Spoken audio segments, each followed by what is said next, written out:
Get in the game with the college-branded Venmo debit card. Wreck your team with every tap and earn up to 5% cash back with Venmo Stash, a new rewards program from Venmo. No monthly fee, no minimum balance, just school pride and spending power. Get in the game and sign up for the Venmo debit card at venmo.com/collegecard. The Venmo MasterCard is issued by the Bancorp Bank N.A. Select schools available. Venmo Stash terms and exclusions apply at venmo.me/stash terms. Max $100 cash back per month. Protein is now at Starbucks, and it's never tasted so good. You can add protein cold foam to your favorite drink or try one of our new protein lattes or matcha. Try it today at Starbucks.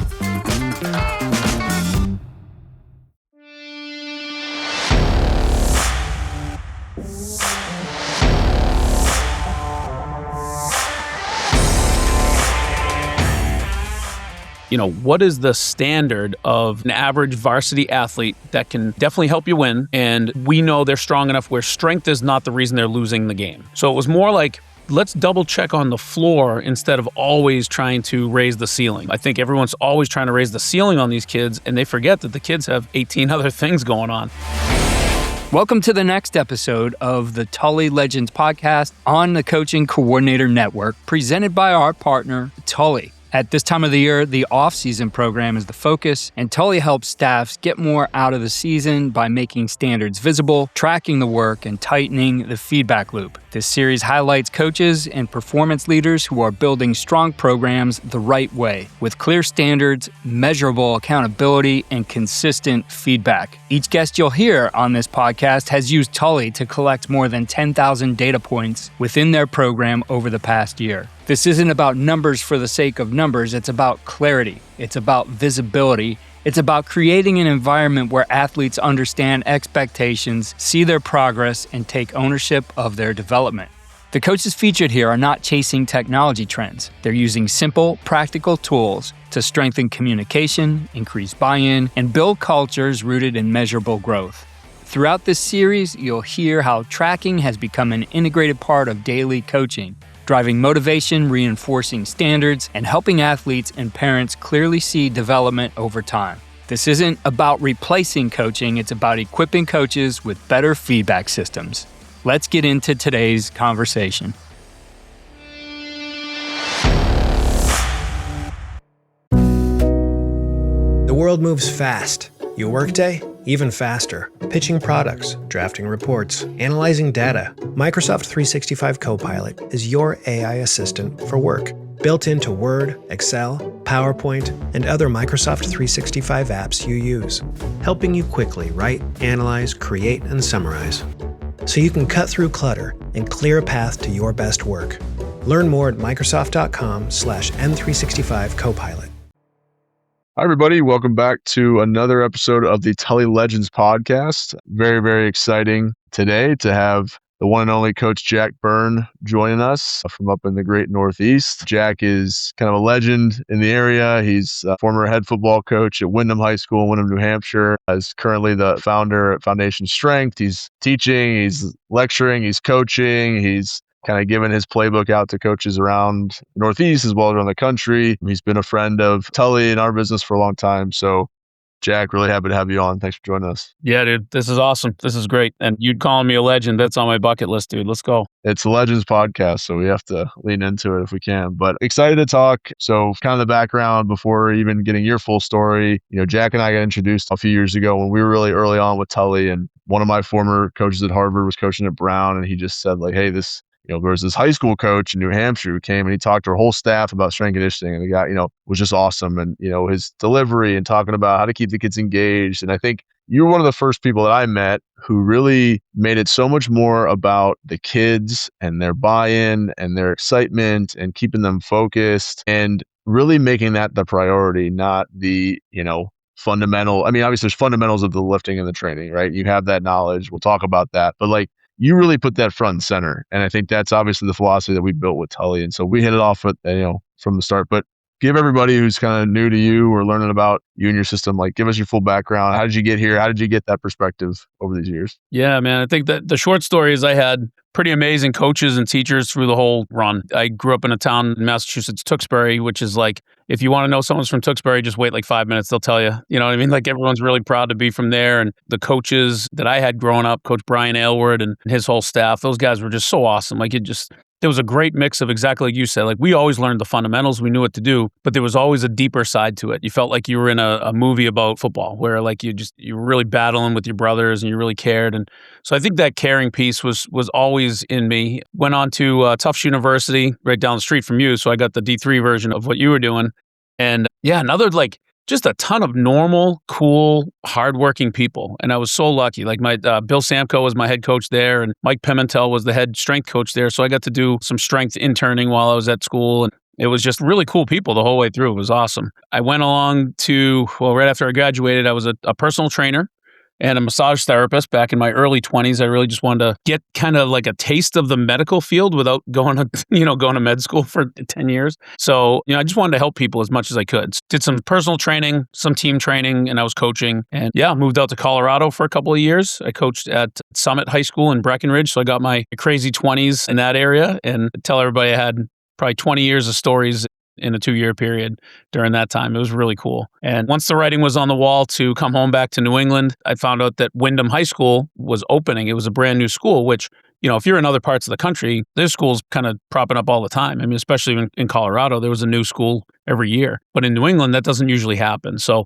it was this very cool opportunity to go back to New England, which is like so old school, but to have like a brand new place and to start it from scratch. So the head coach and AD, Bill Raycraft, who's at Malden Catholic now down in Boston, he was just so welcoming, and he gave me just such an open canvas to develop the PE program and the strength and conditioning program. And to be able to take a school in New England, which typically does not go that route with their physical education, to be able to treat it as much as I could, like my buddies from Georgia or Texas or California, Ohio, I'm sure some of the big schools like what your brother has, I got to really do that. And everyone just kind of gave me my space and let it happen. And it was great. So fast forward 17 years now. So here we go. Now I have my own kids. They just hit middle school. And I just really want to try to give back as much as I can. I want to try to take the philosophy, take everything that I've learned from being with mostly small schools, mostly with underdog schools where our opponents are big. We play some really talented places. And, to be able to kind of replicate that around the country to other people that they need it a little simpler. I don't want people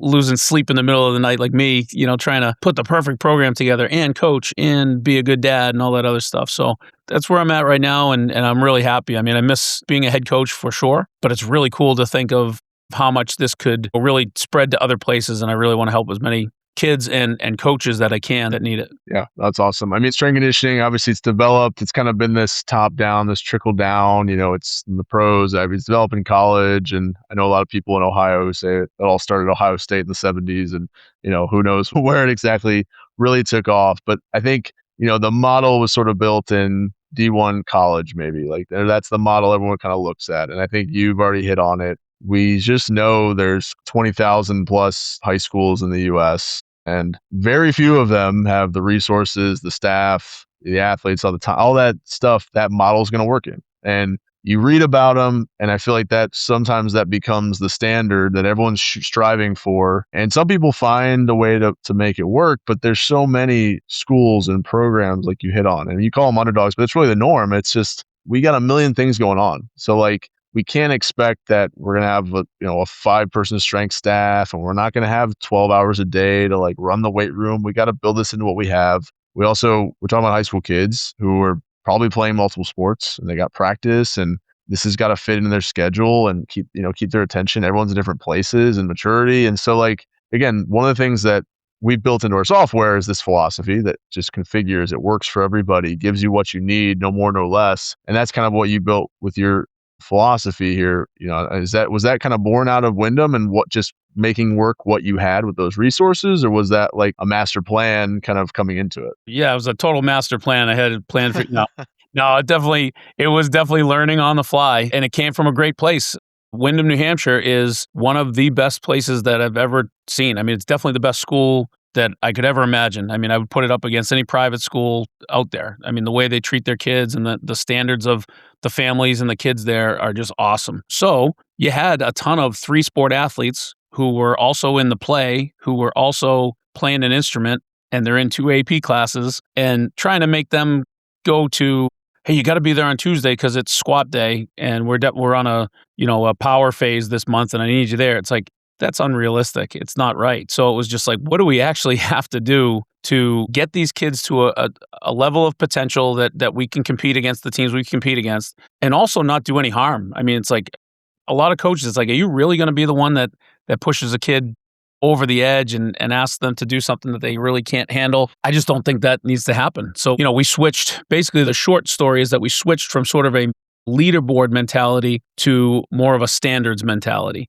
And we said, what is the standard of an average varsity athlete that can definitely help you win? And we know they're strong enough where strength is not the reason they're losing the game, if that makes sense. So it was more like, let's double check on the floor instead of always trying to raise the ceiling. I think everyone's always trying to raise the ceiling on these kids, and they forget that the kids have 18 other things going on. So for me, it was more like, all right, wait a second. Let's see. If I had 22 kids on my football team, if we went 2 platoon, what would I want to know that every single kid could do? And we went way more with that, and then said, when the kid gets to that level, strength is not the reason we're losing. I guarantee we're not riding home on the bus going, oh man, if we only could squat 550. I don't think that's the deal at most places. Yeah, so that switched over, and we just went more with that style. Yeah, that was the long progression. That helped a lot. That's awesome. It really does. I mean, it kind of does a couple things. Like we always talk about that, raise the floor, raise the standard. I want to raise like the base for every program. Like that's what we want to do with Tully. The ceiling is the ceiling. People are always going to, but what you're also doing is you're creating an attainable goal for everybody in the program. There's only 10 kids who are going to get on that top 10 list. No matter what, it's finite. And so, yeah, those kids might be really excited, and maybe the top 20 are competing really hard for those top 10 spots. But what about the remainder of your roster? Whether that's 20 more kids or 120 more kids, it's always like, how do you buy in? And I remember that as an athlete of like, I had friends on the team who maybe they're mostly JV and they kind of played. And it's like, they used to say that in the weight room, like, why do I care? Like, I'm not going to college. Like, what am I going to get from, going that much harder? Whereas if all your expectations are just for that kind of elite level, it's not realistic. And B, you're really alienating the rest of your team. And then we see it all the time with schools. Like if you set everyone as a football standard, like lifting, like what do you do for your female sports and for your girl, athletes? And so like we just are, I think, I'm learning this from our conversations over the years, but I think that's one of the brilliant things that you did, along with the standards are great because it makes there's quality control to it. You're making sure kids are meeting an expectation, but you're challenging every single kid in your program that, hey, these are things that you can and should attain, and we're going to help you get there. And we're going to celebrate it when you get there too. So tell us like a little bit on the weeds. Like I know, talk about the early days, like the cards and how did that evolve? What was the feedback from the kids and how you kind of implemented this standards idea? Yeah. So anybody that has looked at our program, we basically print out business cards for the kids. It's the size of a business card or a little mini bingo card. And we just tell them it's like a video game and there's levels to it. We have our varsity standards and we use about 5 levels and we work up to it. It's almost like I started comparing it to like karate. You know what I mean? Like you're getting your purple belt if you get to level 2 and if you're getting your blue, whatever belt colors. And I realized like how motivated kids get with that. And when you pair that with common sense of just saying, hey guys, I can't guarantee that you're going to feel great tomorrow. So how can I say today's going to be this super high intensity day? I don't know if your girlfriend broke up with you. I don't know if you have 5 tests in AP classes. I don't know. So adding that trust to the kids was a huge change. And it was very different. And when I talked to people, it was very strange for people to hear that I gave that much ownership to the kids as far as exercise order and intensity of their lift and all that stuff based on how they were feeling. But that happened right out of the gate. Like you were asking about those early stories. It was such a relief for me. I had little kids at the time. My kids were probably 4 and 5. So real like height of insanity. And the fact that I could show up to school, teach the details that the kids needed me for, but also give them some space and let them have some freedom, it was such a win for everybody. So it was like this huge weight off my shoulders. As far as who reached the standards, like those early days, it took a while. So if you ever look at the old studies of, I believe it was Roger Bannister who broke the 4-minute mile, or right? You study all the mile runners. Yeah, I'm just kidding. Yeah. I'm saying yes. We'll fix this in post if we're wrong. Yeah, I think it is. But anyway, the theory is when a record gets broken, right? If a record gets broken on the world scale, what ends up happening is things that seemed impossible are now like the floodgates open. So one person broke the 4-minute mile back in whatever it was, the 50s or 60s. And then the following year, like 434 people did it or something like that because they just needed to know someone could do it. So it was a very similar phenomenon with us. We were waiting 2 or 3 months before our first kid reached varsity standards that a lot of our freshmen will like laugh at now. And but once one kid got it, it was like a mathematical equation. It was really cool how it just spiraled. It was like one person, then it was 2, then it doubled, then it was 4. Then we had a big batch of like 12 that all did it at a testing day. And now we have, between the 2 schools that I really work with, we're up almost around, I think it's 160 kids over the last 5 years that have reached those varsity standards. So yeah, it's really amazing. It's really cool to think about kids who were my very best players in the early 2010s. I have freshmen that can completely outlift them now. It's really cool to know that those standards have definitely been raised, and it gives us a great chance to win. Yeah, that's such a cool story. I mean, you hear about all the time and the intangibles of it. It's almost cliched, like raising the standard. But I mean, it's real, and I think there's this like a psychological side to it. Everything for an athlete. It's why VBT and different feedback.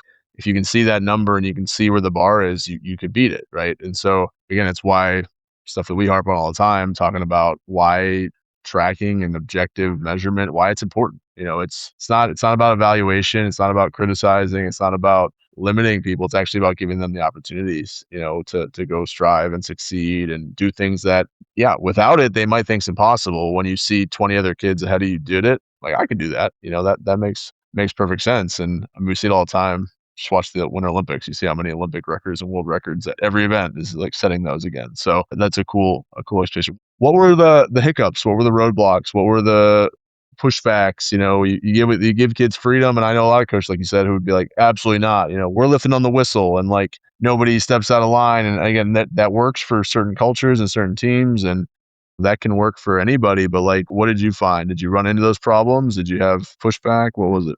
The biggest pushback, I think we just had some fun with our kids that were like really big in the bench press or really big in the squat. Because when you have a leaderboard mentality, kids will just keep doing what they're already good at, right? So you think about your buddies, your O-line fraternity, they're going to keep deadlifting, they're going to keep benching, they're going to keep squatting. But how much are they jumping rope? How much agility work are they doing? How much, are they maybe changing some other behavior, So that was the first pushback, having kids say, why can't I just bench? Why can't I just do this? And like, I'm already good at it. I'm on the leaderboard. And it's like, well, if you look at all the people that are on the leaderboard, the people that are on the bench are not on the squat leaderboard.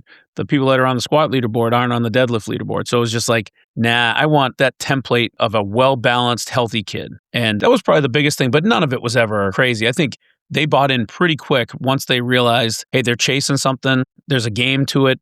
It's like a little bingo card. There's that physical feeling of, having a tangible card and crossing off a level and writing your record on the board, or with Tully, like typing in, your score. Like kids, they love it. Like they absolutely love it. And everybody does. When you find me anybody who improves their strength or their speed or something else physical and isn't secretly proud of it, that doesn't happen. Like it's our human nature. They really love it. Yeah, it's a dopamine hit. Yeah, and it's a good one, right? Finally, a decent one. Yeah, exactly. Yeah, it's awesome. Before the rest of this conversation, a quick note about Tully. Many coaches assume performance tracking systems are built for Division I budgets or full-time sports scientists. That assumption is outdated. Tully was built specifically for high school programs, private training facilities, and small performance staffs that want clarity without complexity. The platform allows coaches to collect and organize training data, monitor progress, track attendance and accountability, and share meaningful feedback with athletes and parents all in one place.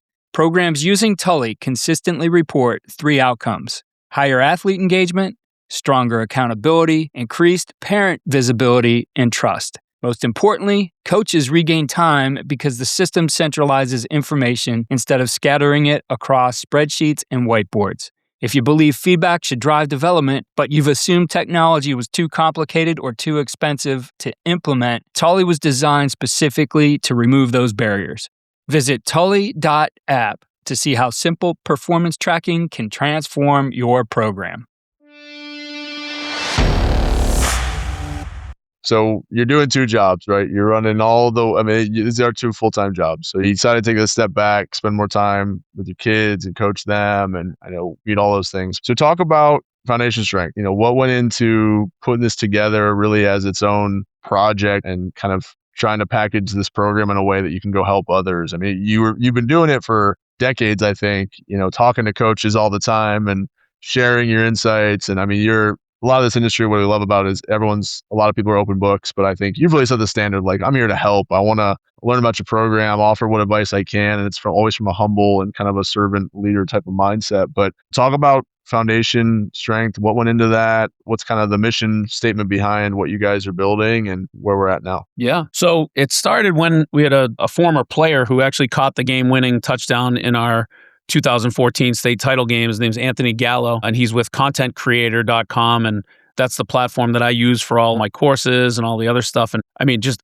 talk about like the teacher becoming the student. Like it was so cool because he's been so successful. He's used the same super positive, bright personality and just put it on a worldwide scale, like to do his online courses and his content creation. And so I reached out to him and I just said, hey, I got a couple things that I think can help some schools that are kind of in that underdog status or they're just that everyday status, like you said. So he was like, it felt so good because he was like, that is amazing. And when someone who knows what they're doing confirms it, it's a really good feeling. So we got it rolling there. And, right now was originally built for high schools. And now what's happening is our youth standards and our middle school standards are starting to be used really big. It's really hitting at least around where I'm at. And the other part is, if you think about all the guys you grew up with, how many dads or moms really, it doesn't matter, any parent, they want to work out with their kids. Like they want to know, hey, what should my kid be doing? Is there an easy button for this that I can just do in my basement with my kids so that I'm not sending them off and paying $300 a month or more, and then I'm not even hanging out with my kid. So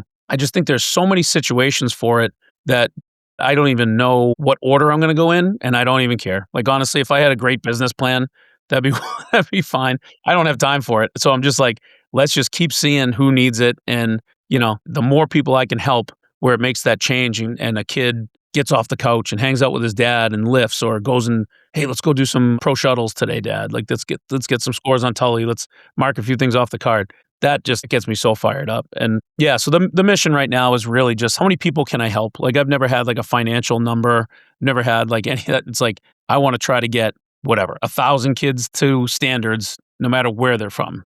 And I want to get, 200 emails saying, hey, this made a big difference. That's kind of the goals right now. And then everything else will work itself out. Yeah, that's awesome. We've partnered now on a couple, working with a couple of these youth organizations, youth football programs. And I mean, it's been really exciting to see. I think I'm just constantly surprised with the thirst, the appetite, like the demand for these resources, this training and this development. And it's such in a positive way, right? Like sometimes it could be seen as negative. Like, oh, you're paying $20,000. You got a private coach for your 10-year-old and you're sending them off to, all these different things. And sometimes that gets a bad, representation in the media. We've all seen the bad stories of this, but like what you're talking about, what we've seen is like just this positivity around it, like the joy behind it. And yeah, you're getting healthier, you're meeting standards that are, age appropriate, and you're building really the building blocks for later success and really for life success. With Tully, we're partnering with a couple of our large partners, our hospital systems. Like we want to be able to show that, hey, if you were a middle school, high school athlete, if you trained consistently in a solid program for a couple of years, what do your outcomes look like in college and beyond college from health standards? Like you're teaching kids how to take care of themselves, how to be healthy, and all that standard based. It's not about, malicious competition or anything negative like that. It's about positivity. And so, we've been able to partner now in a couple of these organizations where, yeah, we see that, right? You see these kids get excited and fired up and getting parts of practice where they're now competing and they're having fun, and every single week you're getting that dopamine hit. They're like, hey, I got better. I'm improving. I can see it. I can feel it, which is just, it's really, really powerful. Like I said, that demand is there. And it's obviously in the Northeast where you guys are at, across 50 states. You wouldn't pick New Hampshire, Massachusetts as like, people think that should be happening in Texas, but like it's happening there, and like it's awesome. And you're there supplying, kind of feeding that need, which is which is great. And we're really happy to be, kind of a part of it with Tully. Speaking generally, there's so many coaches, programs and schools across the country. Like, what do you say when an AD or somebody calls you and says like, hey, coach, we need help. Like, we've got 3 racks and we've got a part-time coach who runs it, but we want to do more. Like, but we don't have the money you're not going to build $1 million weight room. We can't have a full-time strength coach. Like, what's your advice? What's your 10-minute advice? What's your go-to starting point that you would tell that coach or that AD? Yeah, I mean, like, you just put me in that story. It's like I get fired up right away. Like, I'd be like, hell yeah, let's go. Like, that's perfect. Like what other story do you want? Like, do you really want to you really want to move into a mansion that someone else built for you? Like, what are you doing? Like, this is awesome. Like, okay, let's see what we can do and figure it out. And then you guys, when you do get that story, holy crap, your kids know that they did it. And the people in the school right now know that they did it. They weren't handed something.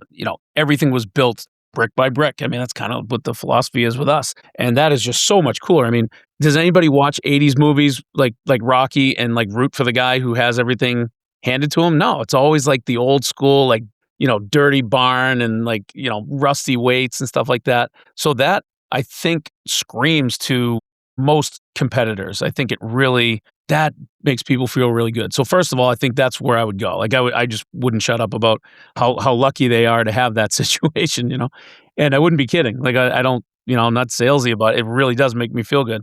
And then you break into, hey, what really needs to happen to get good, right? If you look at a great football team, especially at the high school level, how many plays do they really run that are kicking your ass? It's not this super thick playbook. It's a few concepts mixed with some really smart coaching and good decisions. And it's really the same thing in the weight room, right? I mean, we have, I don't know how many muscles in our body. I lost that memorization a while ago, but I know that we can push and pull with our upper body. I know that we can squat and hinge with our lower body. I know we can work and play with our whole body. That's what we say all the time. If you're doing those 6 things and then you go play your sport a ton, and you're living a healthy lifestyle and you're happy, what else do you want? I mean, it's like, you can do it. You can definitely do that stuff. So, for ours, I think I tell them right away, you don't need much equipment at all. Like, everything that we've designed is to assume the worst. Like, you theoretically don't need a rack with us. Like, you really don't even need a bench if you just turned it into a floor press. But we do a lot of one-arm bench. We do a ton of front squats because we can get them to our shoulders from the clean for the guys that don't have the rack. So, we cater to that tough situation and then we embrace it. So I think that would be the biggest thing that I would be telling people is, this is a good thing. This is a really good thing. And you're going to have a really good story that most people don't get. And I think that's what people can really be proud of. Yeah, that's awesome. I mean, there's been such a trend. I think technology has led us to think we can just do coach replacement, right? Like, there's an app for it. There's an AI model. We could do AI Jack Byrne and he can answer all our questions and print out our workouts for us. But this fundamentally what we believe with Tully, I know what you believe, what you're building a foundation. It's like, coaches matter. The coaches in the room matter, even regionally, understanding what kids are like and what they're thinking about in New Hampshire and Massachusetts versus Texas versus Wisconsin. Like, it should be the coaches, the people on the ground, like, because they're the ones who care about them. They know them. And so, like, you being in Wyndham and building this program, like, you were there and you were building it kind of around this culture you already knew existed and these relationships. And that's really what's powerful about, I think your system and how we want Tully to be used is wanted to be used by those folks, and whether it's regionally or specific. And so, yeah, I think I love kind of the way you approach that. Even that dire situation is like, let's empower the people that are there, the people who already care, who already invested, who already have the trust of these kids. Let's empower them to, with the resources, the tools that they need to go and raise that standard. Exactly kind of what you guys set up. So kind of a wrap up, what are you reading? What are you listening to? Clinics you're going to? What are you into right now, or advice? Like, if someone's listening to this, you're like, hey, go pick up this book or check out this program. Yeah. First, I recommend it, like, without people even asking all the time, is anything by Dan John. I think you read all of it. Buy all the books now and just read them all. Like, if you're in any situation like that where you're a little bit overwhelmed, you're doing a bunch, how the heck do you do this with in a normal way? He's the best. Like, he's absolutely the best. And there's so much in our program that that comes from his philosophy or conversations he and I have had over the years, and he's just the best. So anything by Dan John, I have the whole stack. I think it's right above me, actually. Yeah, I do. Yeah, I'm always reading his stuff. The other big one I'm reading right now is Legacy, which is about the New Zealand All Blacks, the rugby team, which is the most successful franchise in world history. And it's just so cool to see the people that are on the top of the mountain still remembering where they came from and just constantly being reminded that you don't get there by having it handed to you. Like, don't forget what's actually important. Why do we feel so good? Why are we proud of this program? It's not because we have, some $1 million budget and stuff. It's because our leaders are the ones that are cleaning the locker room. Our leaders are the ones that are in charge of doing the hard things. And it's lonely up there, but they're willing to do it. And it's very cool. So that's my stuff most of the time. I think I'm cranking through the last Harry Potter book with my kids, finally making it. So I started when they were 5. And so I still nerd out sometimes too. So yeah, pretty well-rounded deal there. Not a lot of TV. Definitely, that's going good. Cool. But we're going to share all your information kind of when we post this. But like, what's the best way to kind of get in touch with you? How do they find you if they want to chat? Yeah, for sure. So yeah, just email me right now. Like, I don't care. Flood it. Let's go. Coach Jack Byrne, Byrne, Coach Jack Byrne @gmail.com. I have a YouTube channel at Coach Jack Byrne. So youtube.com/@Coach Jack Byrne. And then the site, if you want to check out the Foundation Strength, just kind of the quick pitch on it and how it works. It's foundation-strength.com. Yeah, take a look. I give it for free for a month. Whatever works, however I can help the most people. So feel free to reach out directly and let's talk. If you or someone you know, whether it's a coach or just a dad that wants to work out with their kid, I'll talk to anybody. So let's get it going. Yeah, we'll share your email and all that information with this. But Coach Jack Byrne, appreciate it. Again, Foundation Strength, it's been rewarding our friendship, the joy, our conversations and working with you, and excited to continue that here as we go. Same with you, man. Really appreciate everything you guys do. It's awesome. It's really cool to see someone, like I just said, someone who's at the top and super modest about it, and you made it to the highest level, and you still care about every kid. That's really cool to see. The mission's in a really good spot right now for you guys. So really appreciate it. Awesome. Well, thanks, Jack.